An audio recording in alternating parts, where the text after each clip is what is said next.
बोलिए सत्यनारायण भगवान की जय। मंगलाचार करके यात्रा आरंभ की और अपने नगर को चला। उनके थोड़ी दूर निकलने पर दंडी वेशधारी श्री सत्यनारायण ने उनसे पूछा, हे साधु, तेरी नाम में क्या अभिमानी बड़े कसता हुआ बोला, हे दंडी, आप क्यों पूछते हो, क्या धन लेने की इच्छा है? मेरी नाम में तो बेल और पत्ते भरे हैं। वैश्य का कठोर वचन सुनकर श्री भगवान ने कहा, तुम्हारा वचन सत्य हो। दंडी ऐसा कहकर वहां से चले गए और कुछ दूर जाकर समुद्र के किनारे बैठ गए।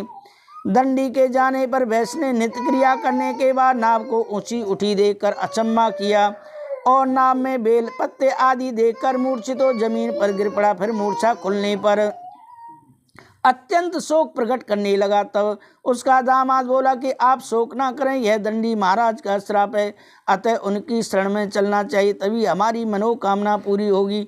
दामाद के वचन सुन वह दंडी महाराज के पास पहुंचा और अत्यंत भक्ति भाव से नमस्कार करके बोला, मैंने जो आपसे असत्य झूठे वचन कहे थे, क्षमा करें महाराज। ऐसा कहकर मानसोकातर हो रोने लगा। तब दंडी भगवान बोले कि हे बड़े पुत्र, मेरी आज्ञा से तुम्हें बार बार दुख प्राप्त हुआ है, तू मेरी पूजा से विमुख है।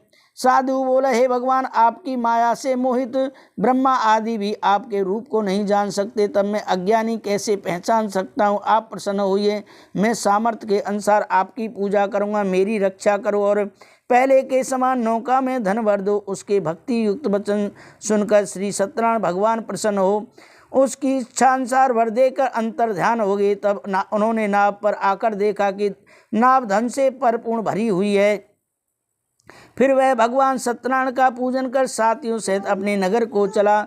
जब वह अपने नगर के निकट पहुंचा तब उसने अपने एक दूत को घर भेजा। दूत ने साधु नामक वैश्य के घर जा उसकी स्त्री को नमस्कार कर कहा, आपके पति और अपने दामाद सहित इस नगर के समीप नजदीक आ गए। ऐसा वचन सुन साधु की स्त्री ने बड़े खुशी के साथ श्री सत्यनारायण भगवान का पूजन कर पुत्री से कहा कि मैं अपने पति के दर्शन को जाती हूँ, तू कार्य पूर्ण कर शीघ्र आना। परंतु माता के वचन ऐसे वचन सुनकर कलावती प्रसाद छोड़कर पति के दर्शन के लिए चली गई। प्रसाद की अवज्ञा के कारण छोड़ने के कारण सत्यनारायण भगवान रुष्ट हो गए और उसके पति को नाव सहित पानी में डुबो दिया।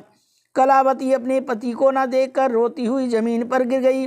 इस तरह नौका को डूबा हुआ तथा कन्या को रोती हुई देख साधु दुखित हो बोला, हे भगवान, मुझसे या मेरे परिवार से जो गलती हुई है, भूल हुई है, उसे क्षमा करें।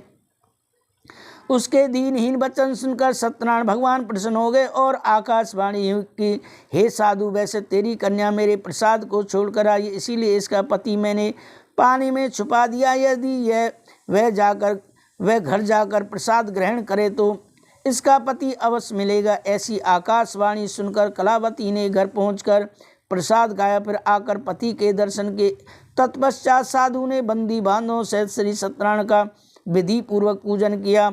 उस दिन से वह हर पूर्णिमा व हर संक्रांति को श्री सत्यनारायण भगवान का पूजन करने लगा। फिर इस लोक को सुख भोग कर अंत में स्वर्गलोक को चला गया। इति श्री रेवारखंडे श्री सत्यनारायण की कथा में चतुर्थ अध्याय। श्री हरे नमः।